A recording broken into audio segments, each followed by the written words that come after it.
Olá pessoal, tudo bem com vocês? Professor Eni, nós vamos para a nossa aula número 3 do quarto bimestre. Hoje eu tenho um convidado especial que vai ensinar esse conteúdo para vocês. É o meu filho Pedro Henrique. Depois vocês me falam o que vocês acharam. Beijos e até a próxima aula.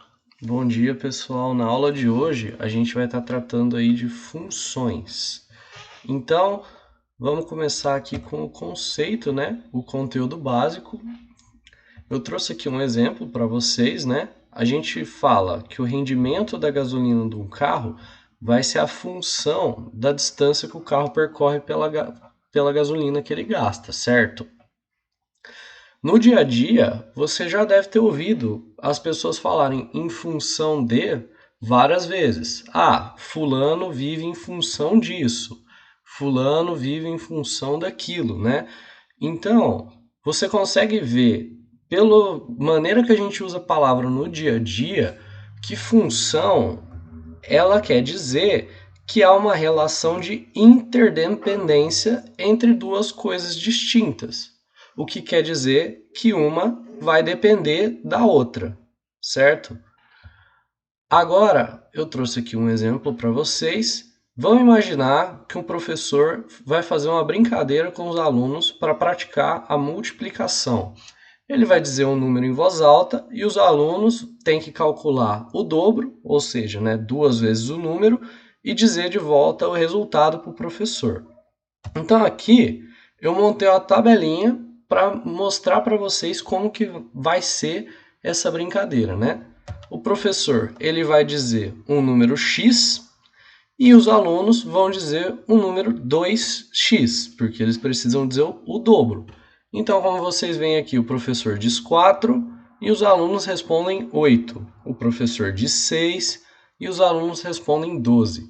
O professor diz menos 5, os alunos respondem menos 10.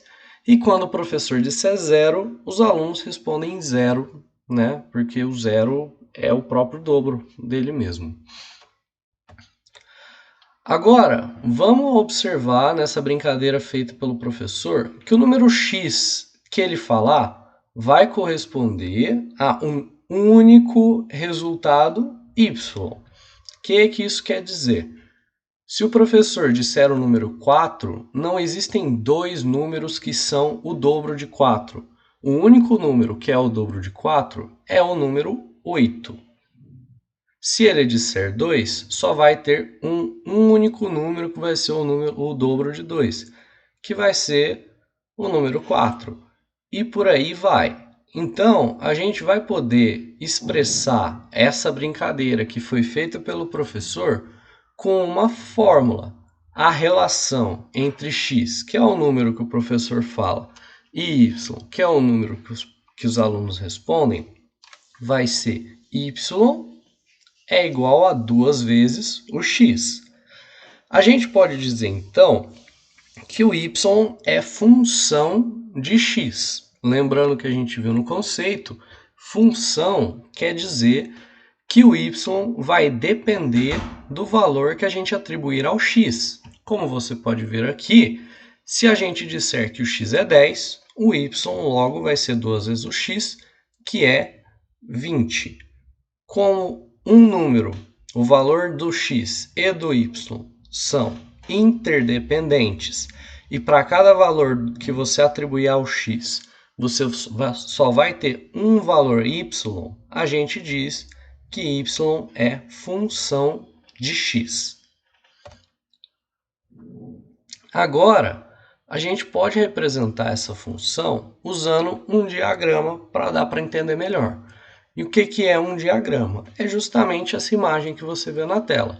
São dois domínios, ali um domínio A, né, o círculo A, e o círculo B, que vão correlacionar os números dentro de um com os números dentro de outro. Como a gente está representando a função da brincadeira do professor, qualquer número que esteja no domínio A tem que ter um correspondente no domínio B que seja o seu dobro, que seja a resposta que os alunos deram para a pergunta que o professor fez. Caso o professor tivesse dito o número 20, a gente teria que ter ele no domínio A e teríamos que ter 2 vezes ele no domínio B. Então aqui a gente tem 4 no domínio A, que é a parte onde o professor faz a pergunta, e o seu dobro no domínio B, que é o 8. 6 no domínio A, 12 no domínio B. Menos 5 no domínio A, menos 10 no domínio B, 0 e 0 novamente, né?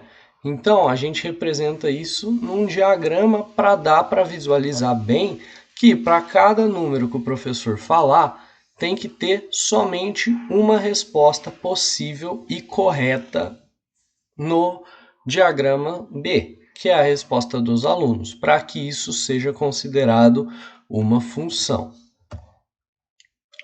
Então, cada seta associa o número falado pelo professor com as respostas que os alunos deram, né? Agora, vamos falar um pouquinho de conjuntos, né? Vamos expandir o que a gente falou do diagrama do slide anterior. Com os números dados pelo professor, a gente formou o conjunto A e com as respostas, a gente formou o conjunto B. Como os conjuntos que relacionamos são A e B, a gente pode dizer que a função de lá é uma função de A em B, assim como a outra função era uma função de Y em X. Então, a gente vai escrever dessa maneira. F, dois pontos, de A, uma seta e o B. Sempre que você lê algo que está escrito nessa maneira, F de função, dois pontos, conjunto A, uma seta, conjunto B, você pode ler que F vai ser uma função de A em B. Agora, vamos trabalhar funções e pares ordenados, né? Sempre que a gente vai atribuir um valor a x e determinamos seu correspondente y, a gente vai ter dois números, correto? Você vai ter o número x e você vai ter o número que você obteve a partir de x aplicando na função, que é o y.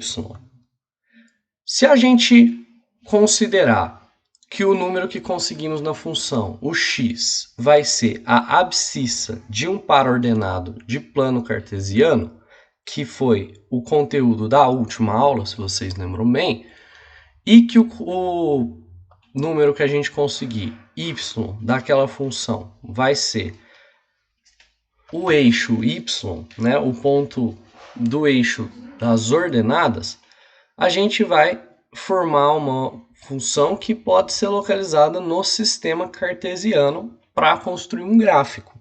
Basta, né, pegar os pontos e colocar no sistema. Então, vamos fazer um exemplo aqui de como que se faz isso. Vamos construir um gráfico da função do primeiro grau que a gente está usando de exemplo para essa aula, né? Que a função y vai ser igual a 2x. Então, para construir o gráfico de uma função, o primeiro passo que a gente tem que fazer é construir uma tabela atribuindo valores a x e a gente vai calculando, né, os valores de y de acordo com a regra dada a nós pela função ou pela lei de formação.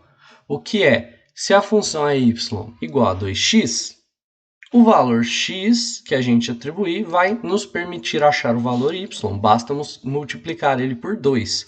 Caso fosse y igual a 3x, mesma coisa, basta multiplicá-lo por 3. E assim em diante. É isso que significa seguir a lei de formação da função. E assim a gente vai obtendo os pares ordenados x e y da função. Então, comecei aqui construindo uma tabela, o x, a lei de formação que é y, que vai ser igual a 2x, e ali o par ordenado. Então, a gente vai dar um valor para o x e pegar o seu correspondente y. De onde que eu tirei esse valor? Esse menos 3, menos 2, menos 1, 0, 1 e 2 que eu atribuí ao x. Você pode dar o valor que você quiser ao x. Não necessariamente precisam ser esses aqui que eu coloquei. Eu coloquei esses valores aqui para ficar mais fácil da gente representar no gráfico. E é importante que eles sejam valores subsequentes, né? Então a gente tem o menos 3, depois na sequência o menos 2, o menos 1, o 0. Mas a ideia é que você vá encontrar um padrão dentro do seu gráfico. Então não importa o valor que você atribua ao x. Contanto que você atribua vários valores diferentes, você vai conseguir ver um padrão ali dentro do seu gráfico. Então você poderia ter colocado 10, 12, 15, 20 como os valores de x sem problema nenhum. É convenção colocar valores ali mais próximos do zero, geralmente o menos 1 até o 3, ou se não menos 3 até o 2, coisa assim. Certo? Então, vamos encontrar o y pelos valores que eu atribuí a x. Então, aqui você tem o menos 3, que é o valor que eu atribuí a x, que poderia ser qualquer outro valor aqui, né? A gente só está usando isso de exemplo para construir o nosso gráfico.